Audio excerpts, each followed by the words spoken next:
নমস্কার। ব্যারাকপুর নিয়ে আজ আমরা একটু কথা বলবো। হ্যাঁ, নিশ্চয়ই। আমাদের হাতে কিছু তথ্য আছে, যেমন ব্যারাকপুর ইতিহাস উন্নয়ন ও ভবিষ্যৎ বইয়ের কিছু অংশ।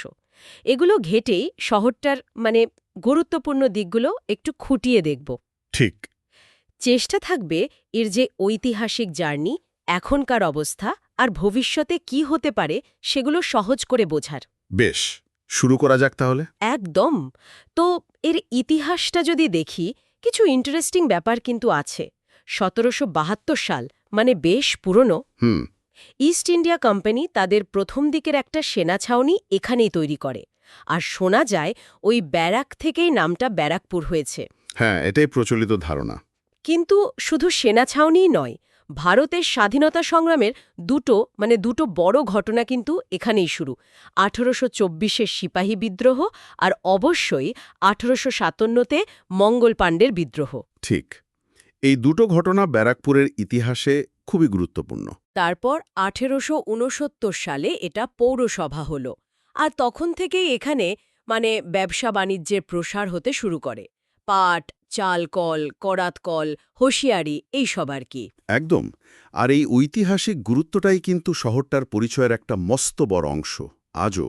ঠিক। আর সেই সময়ের দরকার মেটাতেই তো যোগাযোগ ব্যবস্থার উন্নতি শুরু হয়।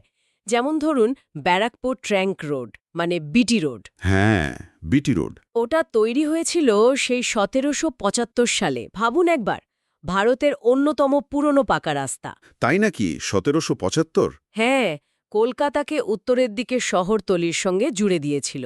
শুধু রাস্তা নয়, ১৮৬২ সাল থেকে রেল যোগাযোগও চালু হলো। ওহ, আচ্ছা। আর হুগলি নদীর ওপর দিয়ে ফেরি সার্ভিসও ছিল, ওপারে শিলামপুর বা অন্যান্য জায়গার সাথে যোগাযোগের জন্য। আচ্ছা। আর অর্থনৈতিক দিক থেকে দেখলে ইছাপুর রাইফেল ফ্যাক্টরি বা বিভিন্ন পাটকল, এগুলো তো এখানকার ভিত তৈরি করেছিল গোড়া থেকেই। হুম। সেই যোগাযোগ ব্যবস্থা আর শিল্পের ভিত, এর উপরেই তো আজকের ব্যারাকপুর দাঁড়িয়ে, তাই না? অবশ্যই। বর্তমানে শহরটার ছবি কেমন আমরা তো জানি, এটা কেএমডিএ কলকাতা মেট্রোপলিটন ডেভেলপমেন্ট অথরিটির অধীনে।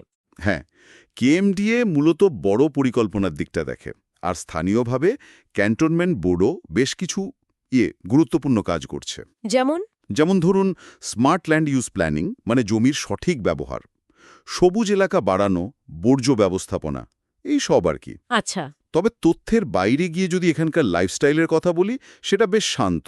নদীর ধার, লোকাল বাজার, উৎসব, সব মিলে একটা নিজস্ব মেজাজ আছে জায়গাটার। আপনি ব্যারাকপুর স্টেশনে গেলেই দেখবেন দেওয়ালে ওই ফ্রিডম ফাইটারদের, কালচারাল ফিগারদের মিউরাল করা। হ্যাঁ, দেখেছি। ওটাও শহরটার চরিত্রের একটা দিক। ঠিক। আর ভবিষ্যতের দিকে তাকালে ইনফ্রাস্ট্রাকচার পরিকাঠামোর ক্ষেত্রে কি আসছে? ভবিষ্যতের পরিকল্পনাগুলো কিন্তু বেশ অ্যাম্বিশাস। সবচেয়ে বেশি যেটা নিয়ে কথা হচ্ছে সেটা বোধহয় মেট্রো প্রকল্পটা। হ্যাঁ, মেট্রো।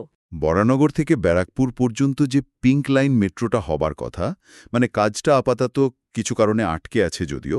ওহ। কিন্তু ওটা চালু হলে যোগাযোগ ব্যবস্থায় একটা বিরাট পরিবর্তন আসবে। তাছাড়াও এয়ারপোর্ট নিউ ব্যারাকপুর আর নোয়াপাড়া নিউ ব্যারাকপুর মেট্রো সংযোগের কথাও চলছে। অনেকগুলো মেট্রো রুট তাহলে প্ল্যানিংয়ে আছে। হ্যাঁ, আর সড়ক পথে কল্যাণী এক্সপ্রেসওয়ে তো যাতায়াত অনেক সহজ করে দিয়েছে। বিটি রোডের ওপর দিয়ে এলিভেটেড মেট্রোর সম্ভাবনার কথাও শোনা যায়। আচ্ছা। আর একটা বড় কাজ হচ্ছে ব্যারাকপুর স্টেশনের মডার্নাইজেশন। অমৃত ভারত স্টেশন প্রকল্পের আওতায় পড়ছে এটা। ও, অমৃত ভারত, সেখানে কি হচ্ছে? প্রায় ২৬.৭ কোটি টাকা বাজেট। স্টেশনটাকে পুরো নতুন করে সাজানো হচ্ছে। একদম নতুন ফ্যাসিলিটিজ, নতুন ফাসাদ, লিফট, এসকেলেটর, ভালো ওয়েটিং রুম সবই থাকবে। বাহ, এটা তো খুব ভালো খবর। হ্যাঁ, এর পাশাপাশি ছোট কিন্তু জরুরি কিছু কাজও হচ্ছে, যেমন ইমার্জেন্সির জন্য ফায়ার ইঞ্জিনের green corridor, GPS tracking system বা ব্যারাকপট্টু পঞ্চায়েত এলাকায় বিদ্যুতের পরিকাঠামো উন্নত করা। শুধু এই আধুনিক পরিকাঠামোই নয়, এখানকার ঐতিহ্য আর শিক্ষার দিকটাও তো বেশ rich. Mangal Pandey park, Gandhighat, museum, Saint Bartholomew's cathedral, এগুলো তো ইতিহাসের গন্ধমাখা। ঠিক। আর শিক্ষার ক্ষেত্রে ১৮৩৭ সালে তৈরি ব্যারাকপুর গভর্নমেন্ট হাই স্কুলের মতো পুরনো স্কুল তো আছেই। হ্যাঁ, ওই ঐতিহ্যবাহী প্রতিষ্ঠানগুলোর পাশাপাশি এখন নতুন যুগের চাহিদাও মিটছে। সেটাই। যেমন Saint Mary's technical campus Kolkata, এসএমটিসিকে, বা ধরুন আচার্য প্রফুল্লচন্দ্র কলেজ। এগুলো বেসরকারি বা টেকনিক্যাল এডুকেশনের দিকে জোর দিচ্ছে। হ্যাঁ, আচার্য প্রফুল্লচন্দ্র কলেজ তো এ গ্রেড পেয়েছে শুনলাম। একদম, মানে জাতীয় স্তরে এর শিক্ষার মান বেশ উঁচুতে।